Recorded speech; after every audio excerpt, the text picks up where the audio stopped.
예나무교회 부활주일 예배에 오신 여러분들을 주님의 이름으로 환영하고 축복합니다. 오늘 부활절답게 날씨가 얼마나 화창한지 들어오면서도 참 기분이 좋았는데, 오늘 부활절에 그 기쁜 소식과 함께 우리 안에 감격이 가득 찬 그런 예배가 되기를 소망합니다. 오늘 부활절 중간에 우리가 이제 광고 시간 마치면 우리 다 같이 우리가 성찬에 같이 또한 참여하는 시간도 갖도록 하겠습니다. 오늘은 이후에 나무 모임과 그리고 주일학교 모임은 30분 정도만 하도록 하겠습니다. 그리고 이후에 다른 순서가 준비되어 있는데요. 오늘 부활절을 맞이해서 끝나고 나면 저희들 같이 모여서 이렇게 부활절 계란 그리고 엽서에다가 간단한 좀 축복의 메시지를 적고, 그다음에 마스크랑 해서 각 가정당 한 명당 한 3개 정도씩 이렇게 좀 이렇게 준비를 좀 하는 시간을 갖고요. 그리고 이후로는 이 근처에 날씨가 오늘 좋아서 여러분들이 좀 오셨을 것 같은데, 근처에 오시는 분들에게 좀 이렇게 오늘 부활절입니다, 이렇게 좀 이렇게 소개하면서 좀 같이 나눠드리는 시간도 가졌으면 좋겠고, 그리고 여러분 혹시 주변에 꼭 전해드리고 싶은 분이 계시면 아직 믿지 않는 분이라든지 친구분이라든지 아니면 혹은 여러분들 사시는 곳에 뭐 아파트에 뭐 경비원으로 수고해 주시는 분들이라든지 이런 분들에게 좀 갖다 주셔도 좋을 것 같습니다. 그래서 이 부활의 기쁨을 저희만 알고 넘어가는 것이 아니라 우리 주변 분들과 함께 나누도록 같이 준비하는 시간을 갖도록 하겠습니다. 화요, 이제 저희가 지금까지 수요일에 예배를 드렸는데요. 저희가 상황상 이제 화요일로 좀 시간을 좀 옮기게 되었습니다. 화요 가정 예배 저희가 드리도록 하겠습니다. 다음 주에는 우리 신상윤 이현희 집사님 가정과 함께 하도록 하겠습니다. 한 가지 기쁜 소식을 좀 여러분들과 나누고 싶은 게 있는데요. 돌아오는 금요일, 우리 금요 기도회 때부터 22일 금요일이죠. 저희가 금요 씨앗 캠프를, 아직 이름은 가칭인데 금요 씨앗 캠프를 열기로 했습니다. 뭐 하는 거냐면 대상은 우리 유치부 학생들과 유초등부 학생들이고요. 처음에 8시에 똑같이 와서 8시부터 같이 찬양하고, 찬양 마치고 나면 8시 20분부터 9시 40분까지 아이들이 밑으로 내려갑니다. 3층을 쓸 때도 있고 때로 1층을 쓸 때도 있을 텐데, 그곳에 가서 말씀을 나누기도 하고 또 여러 가지 다양한 액티비티를 하게 됩니다. 그래서 이곳에 와서 우리 아이들이 왔을 때 사실 예배에 풀리 참석하기는 좀 어렵고 좀 힘든 부분들이 있었는데, 우리 목회자들이 정희 목사님하고 선우 목사님이 좀 나눠서 이걸 좀 맡아주시기로 하셨습니다. 그래서 어른들은 어른들대로 좀 더 집중해서 예배 드릴 수 있고, 아이들은 아이들대로 그 시간이 굉장히 유익한 시간이 될 것 같습니다. 우리 유아는 여전히 아마 우리 유아실에 있을 것 같고, 중고등부가 오게 되면 같이 이곳에서 같이 예배 드리고요.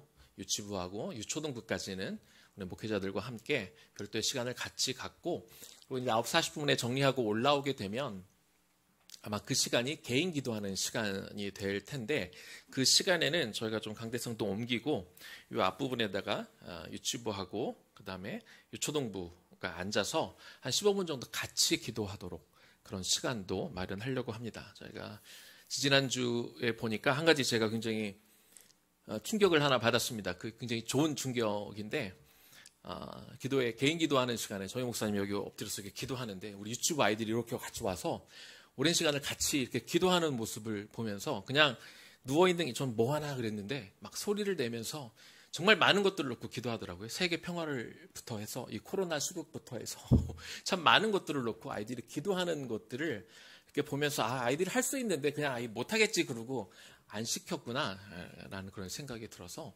한 15분이라도 아이들이 그런 분위기가 되면 아이들도 같이 기도할 수 있을 것 같아요. 그래서 돌아오는 금요일부터는 그런 일정으로 아이들도 함께 같이 기도할 수 있도록 저희가 말로만 다음 세대를 키워내는 여러 가지 활동을 하고 있죠. 저희가 매달 첫 주 씨앗 예배를 드리기도 하지만, 이제 금요 기도회도 조금 더 아이들에게 포커스를 맞춰서 더 많은 아이들이 실질적인 신앙 훈련이 되도록 저희가 그렇게 나아가도록 하겠습니다. 여러분들 같이 기억하시고 좀 더 편한 마음으로 아이들을 데리고 와서 같이 예배 드려도 좋을 것 같습니다. 자, 이제 저희가 성찬식을 이제 좀 같이 거행하도록 하겠습니다. 이번 성찬식은요, 조금 한 가지 다른 게 있습니다. 그게 뭐냐면 그동안은 그냥 제가 성찬식의 의미에 대해서 쭉 설명을 해드렸다면 이번에는 성찬식에 대해서 이미 많이 설명을 들으셨을 것 같고 좀 다른 포맷으로 성찬의 의미와 이 부분을 여러분들이 조금 더 같이 참여할 수 있도록 제가 초대하는 부분이 있고 여러분들이 응답하는 부분들이 있습니다. 그래서 화면을 보시고 초대라고 써 있는 부분은 제가 읽는 거고요. 응답이라고 되어 있는 부분들은 여러분들이 같이 읽으시면 좋겠습니다. 원래는 더 길고 더 많은데 저희는 아이들이 많기 때문에 좀 줄여서 하도록 하겠습니다. 제가 먼저 초대의 글을 읽습니다. 예수님이 죽으시고 모든 것이 끝났다고 생각하며 실망과 두려움으로 엠마오 길을 걸어가던 제자들과 동행하신 주님은 그들과 함께 식탁에 앉아 떡을 들어 축사하시고 떼어 주셨습니다. 그때 제자들의 눈이 열려 주님을 알아보게 되었고 마음이 뜨거워져 주님께서 십자가에 달리신 예루살렘으로 되돌아가 부활의 증인이 되었습니다. 이처럼 주님은 우리로 새 삶의 눈을 떠 부활의 증인이 되게 하시고 자신의 몸과 피를 우리에게 허락해 주셨습니다. 그러므로 주님의 거룩한 식탁에 참여하는 우리는 주님의 부활을 기뻐하며 주님의 십자가를 지시며 이루신 일들을 기억하며 감사드립니다. 분병을 위한 초대를 합니다. 이것은 여러분을 위해 주신 그리스도의 몸입니다. 이것은 나를 위해 주신 그리스도의 몸입니다. 이것은 너희를 위하는 내 몸이니 이것을 행하여 나를 기념하라. 아멘. 우리 다 같이 예수 나를 위하여 십자가를 질 때 우리 찬송가 우리 1절 우리 같이 부를 텐데요. 같이 부르실 때 우리 앞에서부터 같이 모두가 좀 같이 나오셔서 우리 분병에 같이 참여해 주셨으면 좋겠습니다. 우리 받으신 이 떡은 나중에 함께 같이 들도록 하겠습니다.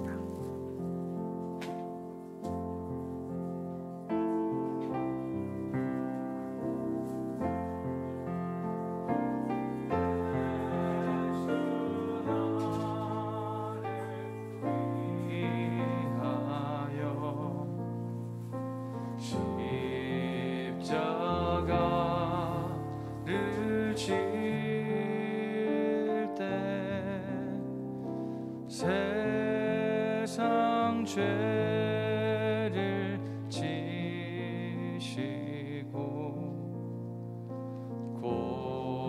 고초 당하셨네.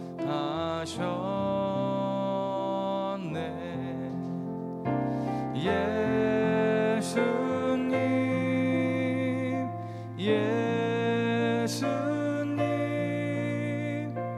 나의 죄 위하여 보배 피를 흘리니 죄인 받으소서.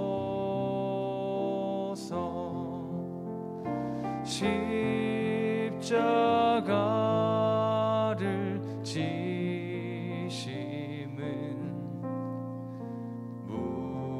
무슨 죄가 있나. 저 무지한 사람들 메시아 죽였네.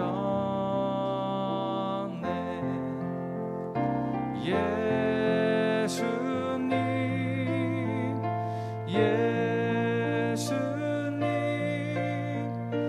나의 죄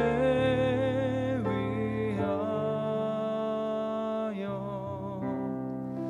보배 피를 흘리니 죄인 받으소서.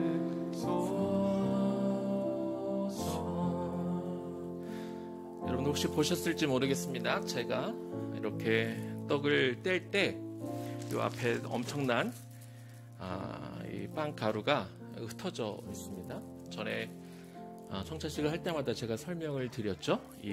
일부러 저희는 부드러운 빵이 아니라 바게트를 가지고 와서 여러분들과 나눕니다. 핵심은 이 떨어진 이 빵 조각에 있기 때문에 그렇습니다. 이 빵 조각은 무엇을 상징하냐면 예수님이 채찍에 맞으실 때 그 떨어져 나간 예수님의 살을 의미하는 것이죠. 예수님이 저와 여러분을 위해서 그런 모든 고통과 고초를 다 감내하셨습니다.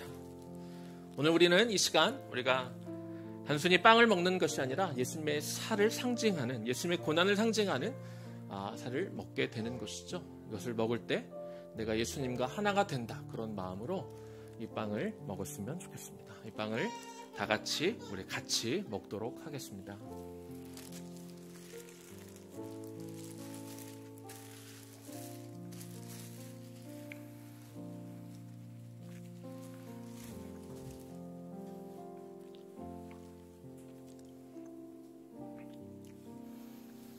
분잔을 위한 초대를 하겠습니다.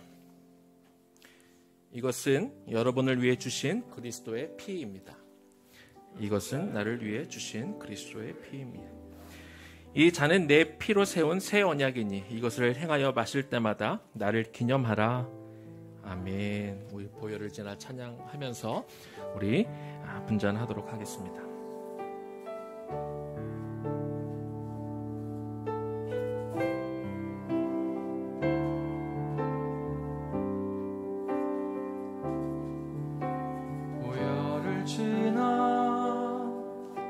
하나님 품으로 보혈을 지나 아버지 품으로 보혈을 지나 하나님 품으로 한 걸음씩 나가네. 보혈을 지나 하나님 품으로 보혈을 지나 아버지 품으로 보혈을 지나 하나님 품으로 한 걸음씩 나가네. 존귀한 내 영을 새롭게 하시네. 존귀한 주 보혈이 내 영을 새롭게 하네. 존귀한 주 보혈이 내 영을 새롭게 하시네. 존귀한 주 보혈이 내 영을 새롭게 하네.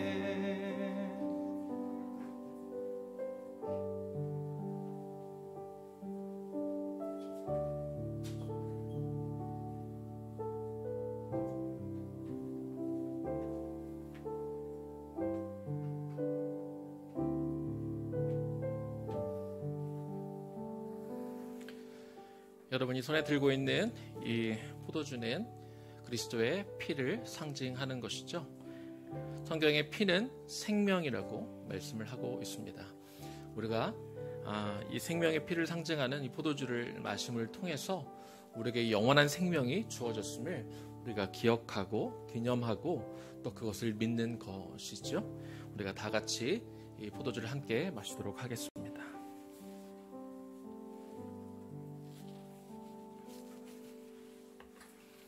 잠깐 기도하겠습니다. 주님, 우리가 부활절을 맞아 우리가 함께 이렇게 성찬 의식에 함께 하였습니다. 주님, 주님이 흘리셨던, 찢기셨던 그 살과 피를 우리가 기억하고 우리가 기념하며 나도 삶 가운데 그렇게 살기를 결단하는 시간이 되게 하여 주옵소서.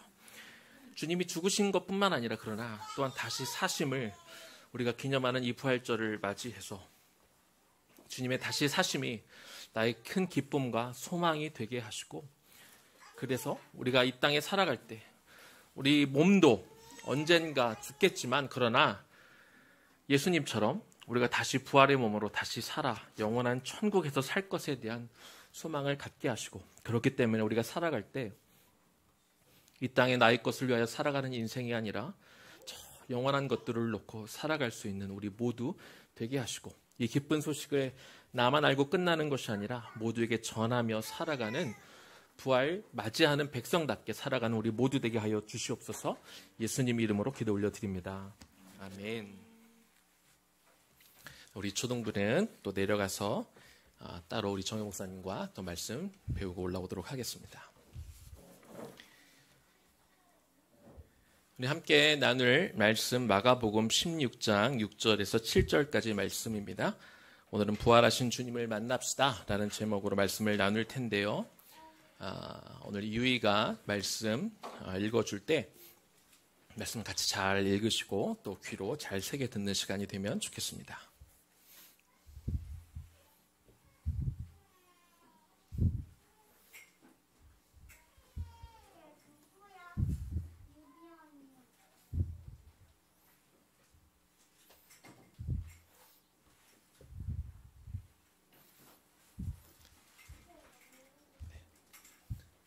마음이 착한 분들은 다 들리고 계셨을 줄로. 청년이 이르되 놀라지 말라. 너희가 십자가에 못 박히신 나사렛 예수를 찾는구나. 그가 살아나셨고 여기에 계시지 아니하니라. 보라, 그를 두었던 곳이니라. 가서 그의 제자들과 베드로에게 이르기를 예수께서 너희보다 먼저 갈릴리로 가시나니 전에 너희에게 말씀하신 대로 너희가 거기서 배우리라 하라 하는지라. 마가복음 16장 6절에서 7절 말씀. 아멘. 아멘. 네, 성경 봉독 김유희, 찬조 출연 김유비였습니다. 네. 오늘 본문이 있는 마가복음 16장에는요, 주님이 부활하신 것을 처음으로 발견하게 된 세 여인들의 이야기가 등장합니다. 과거도 그렇고 지금도 그렇고 예수님이 부활하셨다는 것을 믿지 않는 사람들이 사실 너무 많지만, 그러나 그 여인들은 부활의 산 증인들이었습니다. 죽은 줄로만 알았던 예수님이 그리고 부활했다는 것을 알게 되었을 때 처음에 이 여인들은 굉장히 많이 놀라게 되죠. 당황합니다. 그러나 예수님이 정말 부활하셨다는 것들을 그들이 알았을 때, 나중에 예수님이 직접 이 여인들에게 나타나 주시기도 하는데 그들에게 엄청난 기쁨과 감격이 있었습니다. 오늘 우리가 부활절을 맞아 당시 부활하시기 전후로 이 세 여인들의 행적을 우리가 좀 쫓아가 보면서 그 부활의 기쁨과 감격을 저희도 함께 맛보는 시간이 되기를 원합니다. 자, 부활의 기쁨과 감격을 맛보려면 우리는 주님을 끝까지 사랑해야 합니다. 오늘 본문이 있는 마가복음 16장 1절과 2절 말씀을 제가 읽어보겠습니다. 안식일이 지남에 막달라 마리아와 야고보의 어머니 마리아와 또 살로메가 가서 예수께 바르기 위하여 향품을 사다 두었다가 안식 후 첫날 매우 일찍이 해 돋을 때에 그 무덤으로 가며. 자, 안식일이 끝나자마자 세 여인이 바쁘게 움직입니다. 이들은 막달라 마리아, 야고보의 어머니 마리아, 살로메라는 세 여인들이었습니다. 이 여인들은 예수님이 살아계실 때 예수님과 좀 관계를 맺으며 많은 사랑을 받았던 분들이죠. 그녀들이 바쁘게 움직였던 이유는 이제 예수님이 죽으신 그 몸에 향품을 바르기 위해서였습니다. 사람이 죽으면 몸이 썩게 되는데 팔레스타인 지역은 특별히 낮에 훨씬 정말 많이 덥기 때문에 사람의 몸이 더 빨리 썩고 냄새가 나게 됩니다. 그래서 향품을 바르는 것이 그들의 오랜 전통이었죠. 예수님이 십자가에 달려 죽으신 시각이 대략 금요일 오후 3시 정도였습니다.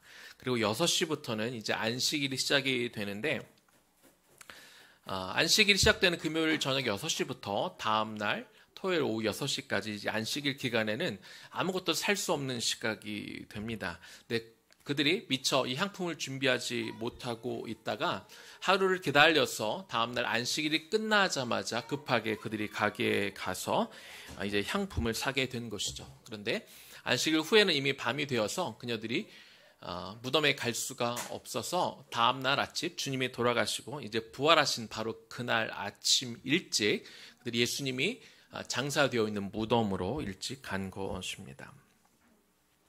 그런데 당시 예수님이 빌라도에게 신문을 받고 이렇게 돌아가시기까지 그 과정 속에서 정말 많은 무리들이 예수님께 실망하고 예수님을 못 박아라 이렇게 외쳤었죠. 그 당시 그때는 예수님에 대한 어떤 여론이 굉장히 좋지 않았던 그런 시기였습니다. 또 종교 지도자들이 어떻게든 예수님을 죽이려 했고 또 그 목적을 이루었던 시기였기 때문에 만약에 어떤 사람이 무덤에 가서 예수님의 시신에 향품을 발라준다라고 그런 소식이 종교 지도자들에게 들어가거나 또는 일반 백성들에게 들어갔더라면 그들로부터 어떤 분노를 사서 어떤 일을 당할지 모르는 그런 상황이었습니다.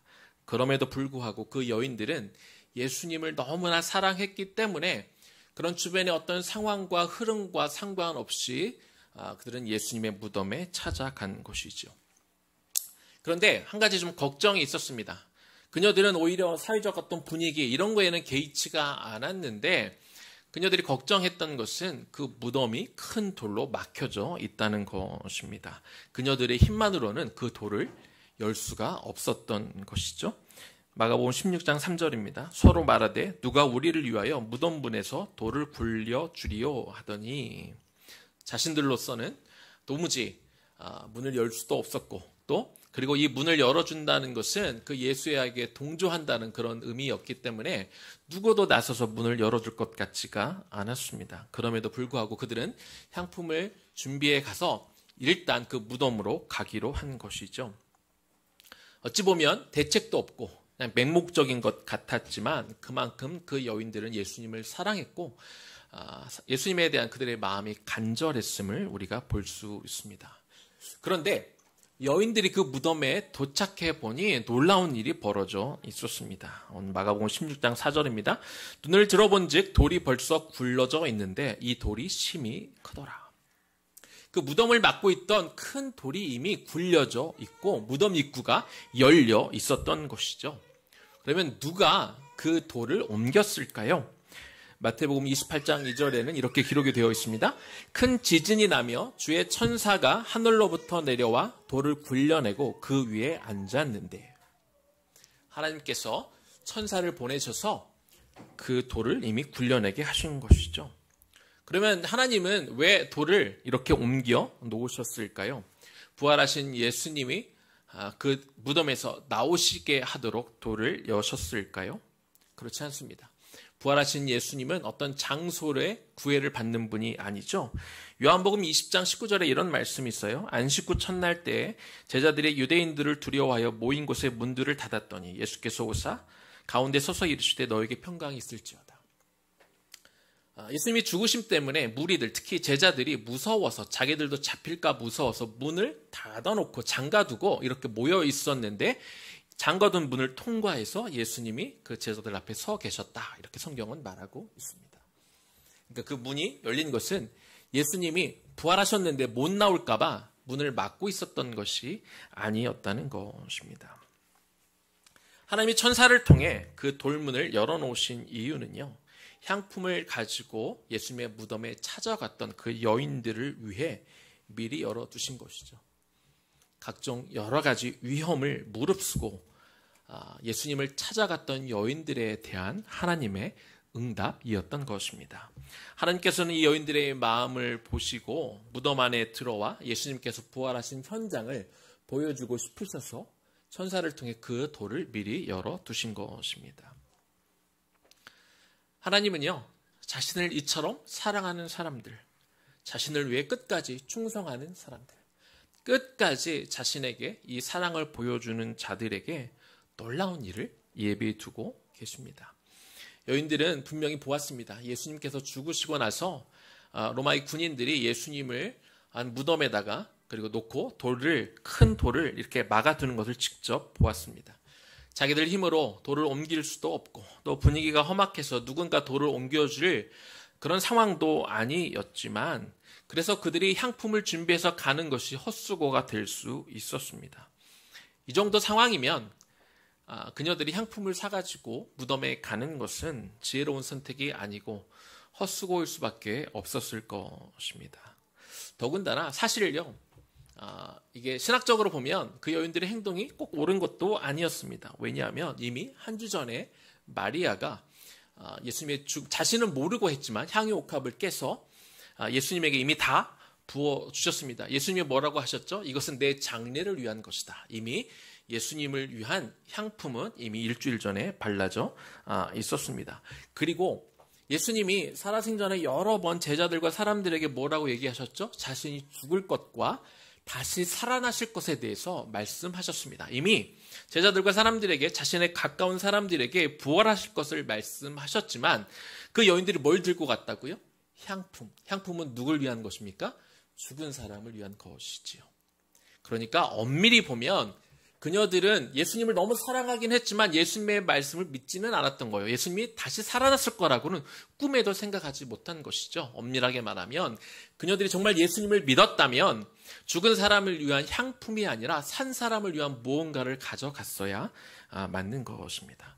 그럼에도 불구하고 예수님을 너무나 사랑하는 그 마음을 보셨던 그 마음을 하나님은 기쁘게 받으셨을 것입니다. 그래서 하나님의 여인들이 무덤을 향해 가고 있을 때 천사를 통해 그 돌을 옮겨 놓으신 것이죠. 저와 여러분에게도 예수님을 향한 이런 여인들의 순전한 사랑이 우리에게 있기를 소망합니다. 그런 마음을 갖고 있다면 우리가 어떤 능력이나 어떤 재능이나 어떤 달란트가 많아야 위대한 일을 하는 것이 아니라 주님을 향해 이런 깊은 순전한 마음이 있을 때 하나님께서 우리를 만나주시고 우리를 놀랍게 사용해 주실 줄로 믿습니다. 부활의 이 기쁜 소식을 들었다면 이제 우리는 부활하신 주님을 만나야 됩니다. 마가복음 16장 5절입니다. 무덤에 들어가서 흰 옷을 입은 한 청년이 우편에 앉은 것을 보고 놀라매. 무덤이 열려 있어서 여인들이 들어갔습니다. 그런데 들어가자마자 여인들이 너무나 깜짝 놀랐습니다. 흰 옷을 입은 한 청년이 무덤 안에 앉아 있었기 때문이죠. 얼마나 놀랐던지 천사들이 놀라지 말라 이렇게 안심을 시켜야 할 정도였고 8절을 보면 그 여인들이 너무나 놀라서 무덤 밖에 나와서까지 떨고 그리고 도망갔다 이렇게 표현을 하고 있습니다. 그리고 한동안 너무 무서워서 아무 말도 하지 못했다 이렇게 기록이 되어 있지요. 여인들이 무덤에 들어갔을 때 뭘 기대하고 들어갔을까요? 예수님이 죽었다고까지만 생각해서 향품을 들고 갔기 때문에 세마포에 쌓여져 있는 예수님의 시신을 아마 그녀들이 기대했을 것입니다. 그런데 여인들이 보고 놀란 것은 한 청년, 흰 옷 입을 한 청년이 천사라고 표현되어 있는 한 청년이 그곳에 앉아 있었기 때문에 너무 놀랐던 것이죠. 그리고 그 천사가 자신들에게 말을 걸었기 때문에 너무 놀랐던 것입니다.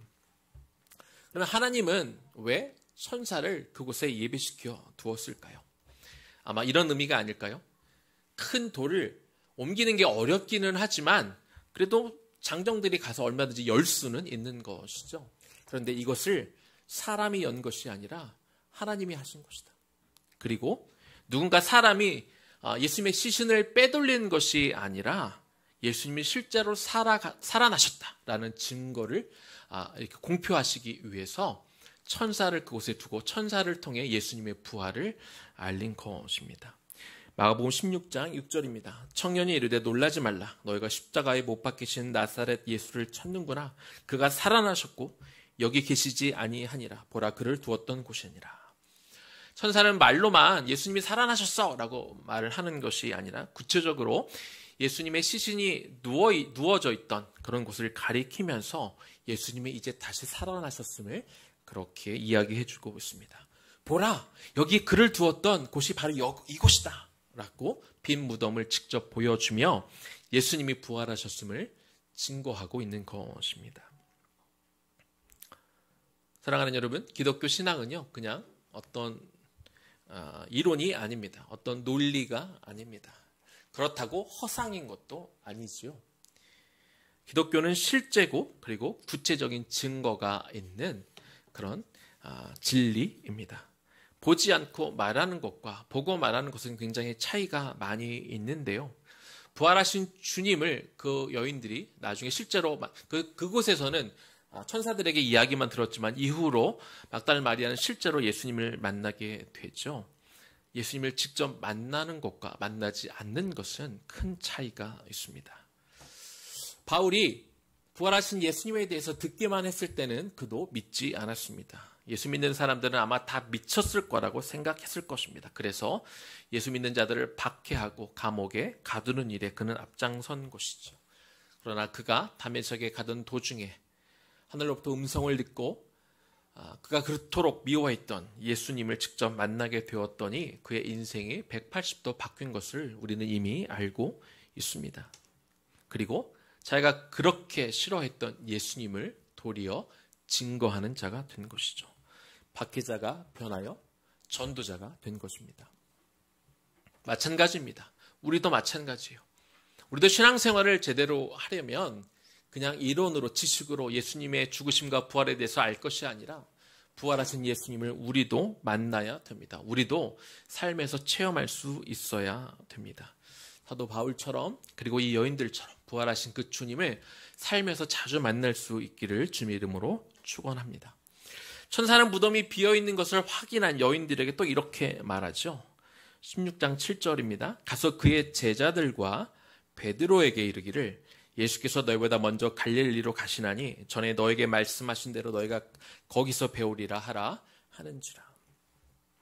천사는 여인들에게 예수님의 제자들과 특별히 베드로에게 찾아가서 예수님이 갈릴리에서 그들을 기다리고 있으니까 그곳에 가서 예수님을 만나라고 이렇게 말을 전하게 부탁을 합니다. 부활하신 예수님이 그의 제자들을 만나고 싶었던 것이죠. 그런데 이 7절 말씀에서 아까 7절 말씀을 읽었을 때 이 두 가지 단어가 저에게 굉장히 와서 꽂혔습니다. 첫 번째는요, 그의 제자들이란 단어였고 두 번째는 베드로라는 단어였습니다. 먼저 그의 제자들인데요. 하나님은 여전히 예수님의 제자들을 그분의 제자로 인정하고 있다는 것을 알 수 있습니다. 그 당시 제자들은 어떤 사람들이에요? 예수님을 다 부정하고 도망갔던 그런 사람들입니다. 예수님이 가장 어려울 때 가장 함께할 필요성이 있었던 그 시기에 도망갔던, 그래서 사실은 그들은 제자가 아니라 배신자, 도망자라고 불려야 했던 그런 사람들이지요. 그런데 하나님은 천사를 통해 여인들에게 그 무리들을 뭐라고 부르셨냐면 도망자, 배신자들에게 가라고 말씀하신 것이 아니라 예수님의 제자들이라고 이렇게 여전히 인정해 주고 있는 것입니다. 더 놀라운 것은 하나님이 먼저 나서서 여인들에게 그들을 제자로 인정해 주셨다는 거죠. 제자들이 예수님한테 찾아와서 예수님 저희가 잘못했어요. 하나님 저희가 잘못했어요. 저희가 정말 너무나 무서워서 정말 두려워서 저도 모르게 예수님을 부인하고 도망갔어요 라고 철저히 회개하고 엎드렸을 때 용서하시고 그들을 다시 제자로 불러주신 것이 아니라 아직 아무 일도 일어나지 않았지만 그들은 여전히 도망자요, 여전히 배신자였지만 하나님이 먼저 그들을 제자로 여전히 인정해 주시고 그들을 은혜로 붙들어주고 계신 것입니다. 우리 인생에도 종종 우리가 헤맬 때가 있죠. 우리도 종종 삶이 힘들고 두려워서 도망갈 때가 있습니다. 예수님을 부인할 때도 있고 믿는 자로서 덕이 되지 못하는 행동과 말을 할 때도 있습니다. 그러나 우리가 여전히 주님을 사랑하는 한 하나님은 여전히 저와 여러분을 당신의 자녀로 인정해 주십니다. 하나님은 우리가 아무리 부족하고 연약해도 때로 우리가 하나님을 배반한다 할지라도 우리가 온전히 변화되어 위대한 하나님의 도구로 사용되기를 기다리고 그리고 기대하고 있기 때문에 그렇지요. 자, 저에게 또 은혜가 되었던 또 다른 단어는요, 아까 말씀드린 것처럼 베드로에게 이르기를 이런 문구였습니다. 이 문구는 다른 복음서에는 없고 마가복음 16장에만 있는데요. 천사가 특별히 이미 제자들이라고 말했지만 한 번 더 말했는데 베드로에게라고 한 번 더 베드로의 이름을 콕 찍어서 말씀해 주셨습니다. 당시 베드로가 어떤 상황이었겠습니까? 예수님을 절대로 나는 배반하지 않을 거야 라고 그렇게 얘기했지만 자기 말은 허언이 되었죠. 양심의 가책과 후회로 굉장히 괴로운 시간을 보내고 있을 거였습니다. 그리고 다른 제자들 볼 면목도 없고 더더욱 예수님을 다시 볼 면목은 없는 그런 상태였겠죠. 그렇지만 천사는 베드로의 이름을 콕 집어서 이 소식을 베드로에게 가서 전하라 이렇게 말씀하고 있는 것이죠. 예수님은 베드로가 계속 예수님을 도망다니거나 패배자처럼 사람들 피해 다니거나 그리고 이렇게 도망다니기를 원치 않으셨습니다. 그의 제자들 그리고 베드로에게라는 이 두 단어에서 우리가 느낄 수 있는 게 무엇입니까? 부활하신 주님은 우리에게 어떤 징계하기보다 우리를 회복시키는데 더 관심이 많다는 것을 우리는 알 수 있습니다. 그렇습니다. 우리 주님은 심판보다 용서에 더 관심이 많으십니다. 부활하신 그 능력에 예수님께서 그의 능력으로 우리를 심판하시겠다 하면 누가 우리가 그 앞에 설 수 있겠습니까? 그러나 우리 주님은 그 큰 능력으로 우리를 심판하시는 것이 아니라 우리를 회복시키고 싶어 하시고 우리가 삶에서 우리가 실패하고 또 죄를 짓고 아까 대표 기도 가운데 이야기하지만 우리가 원치 않는데 계속 반복적으로 또 넘어지는 죄들을 짓고 왔다 할지라도 기쁨으로 우리를 맞아 주시는 것이죠. 오늘 이 자리에 내 자신이 너무나 초라하고 죄책감을 가지고 있고 어떤 열등감이 있거나 부끄러움과 수치스러운 어떤 감정을 가지고 왔다 할지라도 우리 주님은 나를 포기하지 않으십니다. 잘 왔다 내 아들아, 잘 왔다 내 딸아 이렇게 부드럽게 나를 안아주시는 주님의 손길을 느끼는 이 시간이 되기를 소망합니다. 그래서 우리는 주님을 찾아와야 됩니다. 주님을 또 만나러 와야 됩니다. 우리가 몇 번을 실패했건 몇 번을 넘어졌건 우리가 얼마나 부끄러운 일을 했건 계속 피하고 고개를 돌리고 반대 방향으로 도망갈 것이 아니라 그 순간에 오히려 더 용기를 내서 주님 앞에 찾아와야 되는 것이죠. 어색하고 민망하다 할지라도 우리를 기다리시는 그 주님 앞에 나옴을 통해 다시 한번 오늘 철저히 회복되어 돌아가는 저와 여러분들 되기를 주님의 이름으로 간절히 축원합니다. 말씀을 마무리하겠습니다. 부활의 기쁨과 감격을 우리가 맛보았다면 우리는 이제 이 부활의 소식을 전해야 합니다. 주님이 다시 사셨음을 우리가 알려야 합니다. 세상의 헛된 것에 매달려서 세상이 썩어질 것들을 추구하고 쫓아다니는 사람들에게 우리가 가르쳐 주어야 됩니다. 또한 한때 신앙생활을 열심히 했지만 또 잠시 그것을 잊어버리고 헤매고 다니는 사람들이 있다면 우리가 또한 그들에게 찾아가야지요. 그리고 주님이 당신을 기다리고 있습니다. 주님이 당신의 연약한 모습을 통해 실망하시기보다 당신이 다시 돌아오기를 주님이 기다리고 있습니다. 이렇게 전해야 됩니다. 우리가 얼마나 영적으로 무너져 있건 우리가 다시 돌아올 수 있도록 우리가 다른 이들이 그렇게 된 모습들을 본다면 우리가 찾아가서 회복시키기를 원하시는 그 주님을 우리가 이미 알고 우리가 먼저 경험했기에 다른 이들에게도 그렇게 가르쳐주고 그들을 세워주어야 되는 것이죠. 폐잔병 같고 루저 같은 그런 제자들이 부활하신 예수님을 만나 다시 회복되는 과정을 우리는 이미 알고 있습니다. 그들이 회복되고 나니 그들이 성령이 찾아왔고 성령이 충만해진 그들은 이제 오히려 목숨을 아까워하는 사람들이 아니라 목숨을 두려워하는 자들이 아니라 목숨을 걸고 복음을 전하는 자들이 되었습니다. 우리도 그렇게 예수님의 부활을 증거하고 복음을 전하는 삶을 살아야 될 것입니다. 우리가 예배가 마치고 나면 이제 아까 광고한 것처럼 우리가 이 작은 패키지 대단한 것이 들어있지는 않습니다만 우리가 이것을 이제 패키지를 만들어서 우리가 공원으로 나가고 여러분들 집 주변에 혹은 여러분들 일터로 가게 될 것입니다. 좀 수줍은 목소리일 수도 있고 좀 작은 목소리일 수도 있지만 이 교회를 통해서 이 부활절을 통해 이 작은 정성을 통해 예수님을 전하는 기회가 되면 좋겠습니다. 여러분들이 전하는 이 작은 메시지와 작은 선물을 통해 그들이 다시 살아날 수도 있기 때문에 그렇죠.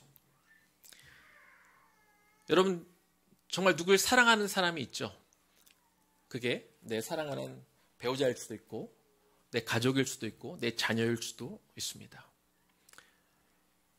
여러분들이 누구를 정말로 사랑한다면, 정말로 아낀다면 그 사람을 아마 자랑하고 싶을 거예요. 그렇죠? 드러내고 싶고, 이 사람이 내 배우자야, 이 사람이 내 자녀야 라고 사랑하는 만큼 드러내고 자랑하고 싶을 것입니다. 내가 그 사랑을 너무 사랑해서 그 사람을 숨기는 일은 없습니다. 사랑하면 드러내게 돼 있고 사랑하면 자랑하게 돼 있는 것이죠. 여러분 정말 주님을 사랑하십니까? 그러면 주님을 자랑할 수 있어야 됩니다. 주님을 내가 너무 사랑하는데 우리는 너무 꽁꽁 숨겨두고 주님을 숨겨두고 이렇게 못 찾게 할 때가 너무 많이 있는 것 같아요. 주님을 사랑하는 만큼 주님을 마음껏 자랑하고 주님을 증거하는 그런 삶을 살기를 주님의 이름으로 간절히 축원합니다. 아멘. 우리 들으신 말씀을 우리 기억하면서 우리가 좀 같이 힘차게 영광의 주님 찬양하세. 모든 영광, 능력, 찬송 예수님께 우리 찬양을 올려드리며 우리 부활의 기쁨을 함께 나누는 시간이 되면 좋겠습니다.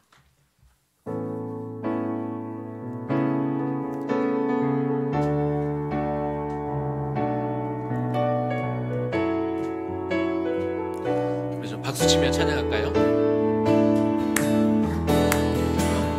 영광의 주님 찬양하세.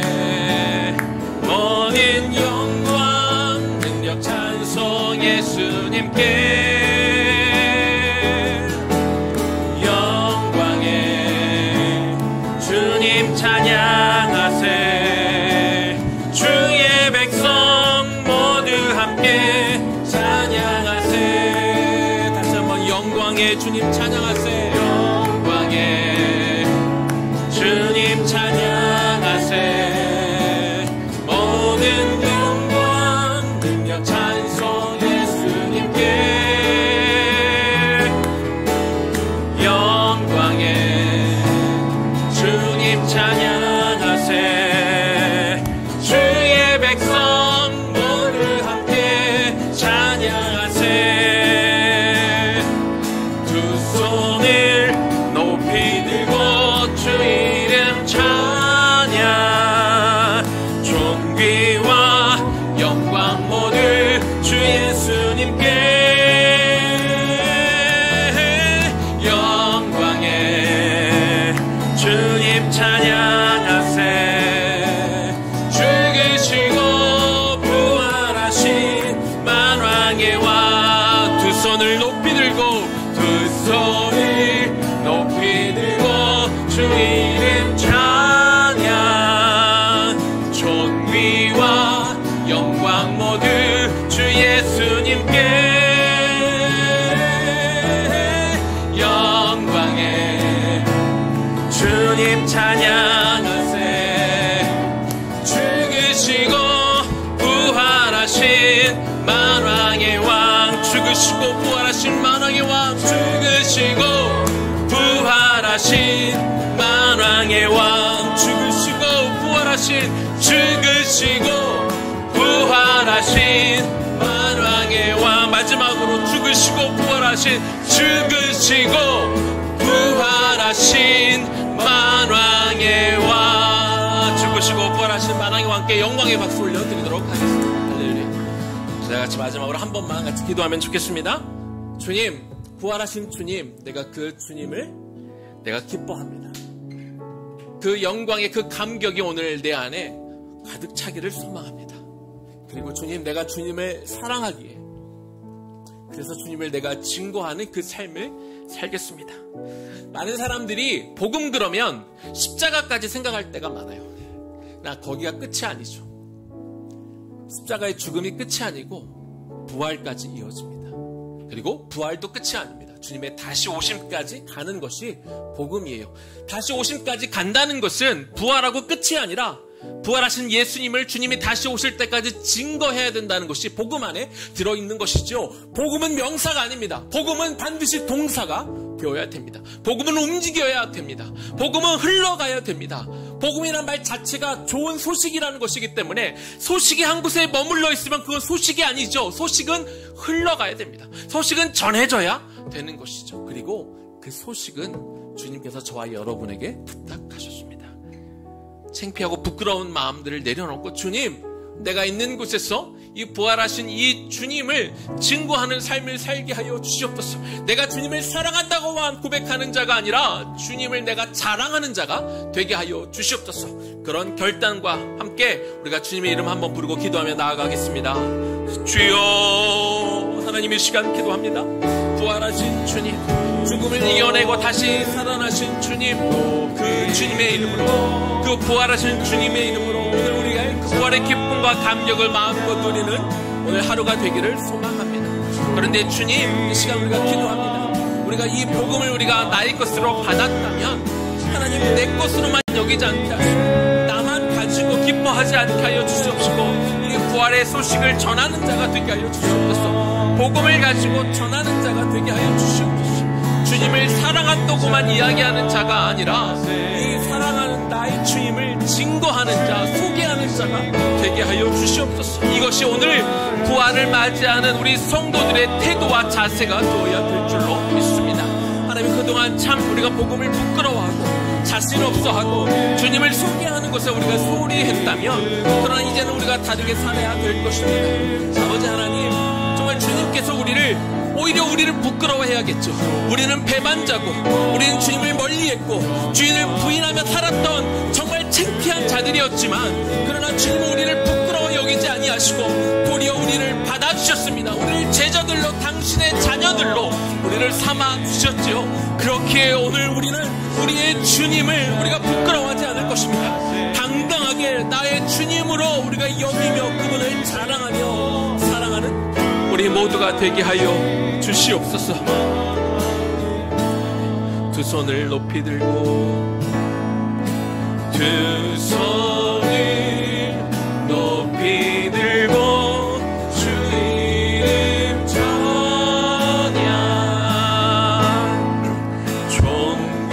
존귀와 영광 모두 주 예수님께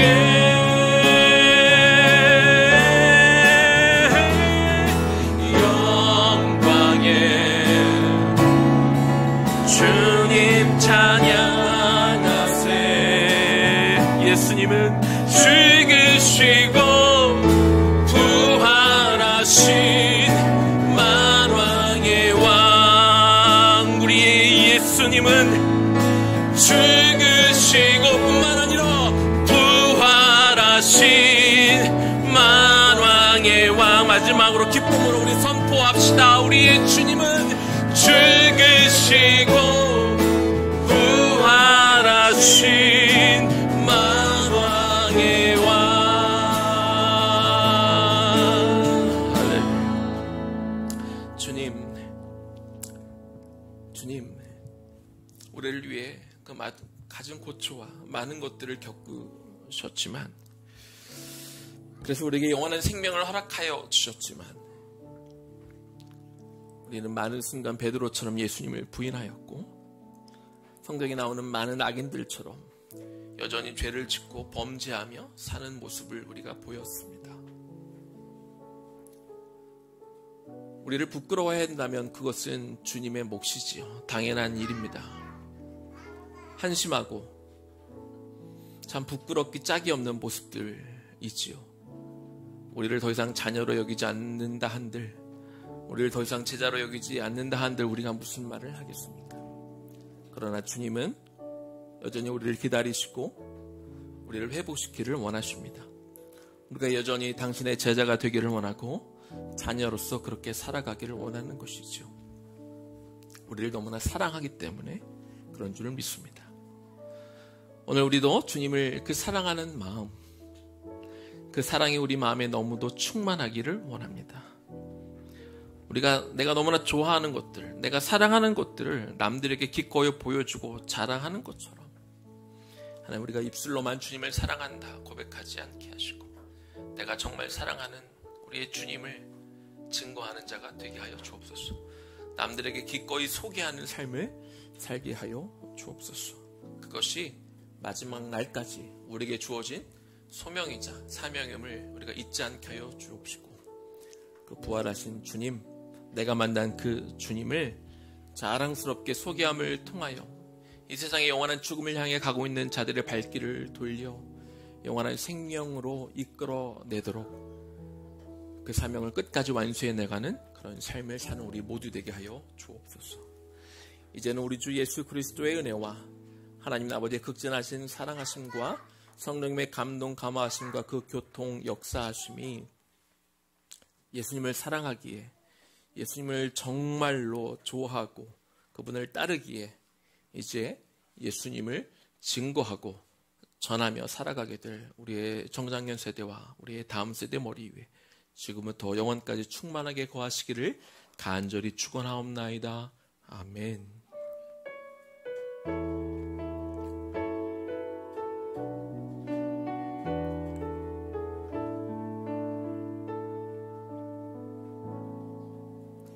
부활하신 주님을 증거하는 삶을 살아가는 저 여러분들 되기를 축복합니다. 우리 잠깐 쉬었다가요, 우리 한 25분부터 우리 주일학교 그리고 나무 모임 우리 모이도록 하겠습니다.